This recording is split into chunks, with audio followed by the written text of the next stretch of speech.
এবং হে মারার পরে আমার সমস্ত কলজাগুলি একদিন খুলি পড়ে যায়। আমার বাতিজা দুনিয়া থেকে চলে গেছে। আমি দুঃখ মানুষের কাছে, আল্লাহর কাছে ফরিয়াদ করি যে আল্লাহ। আসসালামু আলাইকুম গাইস, কেমন আছেন সকলে? আশা করি সকলে ভালো আছেন। তো আলহামদুলিল্লাহ, আপনাদের দোয়া বরকতে আমিও ভালো আছি।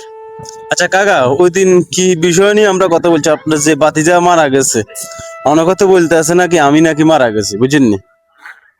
এটা বুঝতে পারে না কথাটা। ব্যাপার হইলো, আমার বাতিজা বুধবারে রাত 10টার সময় মারা গেছে। আমার মনে করেন আজকে 3-4 বছর ওষুধ খরচ মচ্ছ সব দিয়েছে বাতিজা। টাকার দরকার হয়েছে, টাকা দিছি। ইয়ার পরে ফোনের একটু দেরি হইলো, কাকা ফোন দিয়েছি, কি অবস্থা আপনার? বাবা ওষুধ বড়ি খাইতে পারি না, কিছু টাকা টুকা দেয়। টাকা পাঠা দিছি বিকাশে। এখন সেই বাতিজা মারা গেছে বুধবারে রাত 10টায়। তো এই জন্যে সবার কাছে দোয়া চাই এবং আল্লাহ তারে যেন বিশ্ববাসী করে, এটাই এই দোয়া সবার কাছে চাই। এই এক বাপের এক সন্তান, তার 2টা ছেলে, এই দুটা কোরআনে হাফেজ এবং বাড়ি হাজীগঞ্জ থানা, গ্রাম হইল পাঁচই। তাই যে মারা গেছে তার নাম হইল বরার নদী, সেও একজন আলেম। যাই হোক, সবার কাছে দোয়া চাই আল্লাহ তাকে বিশ্ববাসী করক। এবং হে মারার পরে আমার সমস্ত কলজাগুলি একদিন খুলি পড়ে যায়। আমার বাতিজা দুনিয়া থেকে চলে গেছে।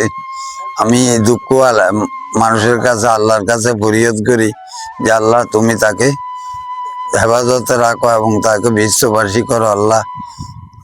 এই আর কি দোয়া মানুষের কাছে। ওই দিন তো ভিডিওতে আমিও কথা বলছি, অনেকে হয়তো মনে করেন আমার বয়স যেটা আমি দিয়েছিলাম এটা হয়তো মনে করেন অনেকে শেষ পর্যন্ত ভিডিওটা দেখেনি, তার কারণে এরা মনে করেন কমেন্ট করছে। তারা মনে করেন জানে না, শুনে না, ভিডিও ঠিক মতন দেখে না শেষ পর্যন্ত।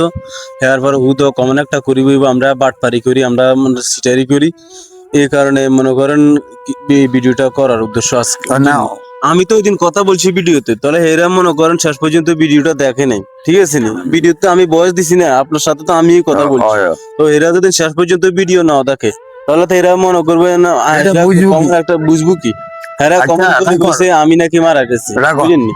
অনেকজনে জিজ্ঞাসা করলো যে কাকা আপনার বাতিজা যে কি আপনার কাছে কিছু তো নাই, আমরা যে কেন কই এমন আমার নাম্বারটা দিয়ে দিচ্ছি, ব্যাকে জানবো যে আমার বাতিজা একটা পরিচয় লই আর কি। আর নম্বরটা তুই কইলি, নাম্বারটা উড়েই না কেড়ে। আর নাম্বার তো এটা তো ফেসবুকে আমি আরো আগে দিই। না না, মন যে ওই মারা গেছে এখন তো এটা আগামাতা আয় না কোনটা কার বাতিজা কল দিব। কল কি ভীষণ সরকার দিয়েছ আপনার লগে কল দিই আর মনে করেন আবার বেদাল বেদাই দিবে। এখন মনে করেন বেড়া তো মনে করেন এনে মন দিল খারাপ, এরপরে আবার কল দিয়ে বলবে জুয়েলের কাছে মুখ করছে। আর দূর মিশা কথা কইলে আমার লাভ হইব কি? তারা গুণাগার হইবে, আমার সমস্যা কি?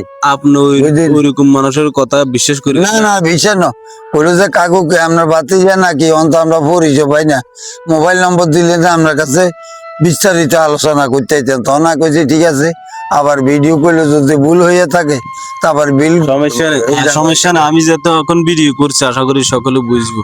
এখন আর নাম্বার দেওয়া লাগবো না, নাম্বার আপনার ফেসবুকে আছে আর কি। তো সকলটা বলে দেন ভালো থাকবেন। সকলে ভালো থাকেন কাকা, দোয়া করিয়েন। আমার তো লাস্টে হাবিবুল্লাহ, আমার মানে 48 ব্যাকের নাম্বারও ঠিক আছে। কাকার সাথে একটু যোগাযোগ করবেন। তো এই বলে আজকে বিদায় নিচ্ছি। আসসালামু আলাইকুম, ভালো থাকবেন, সুস্থ থাকবেন, নিজ যত্ন নেবেন।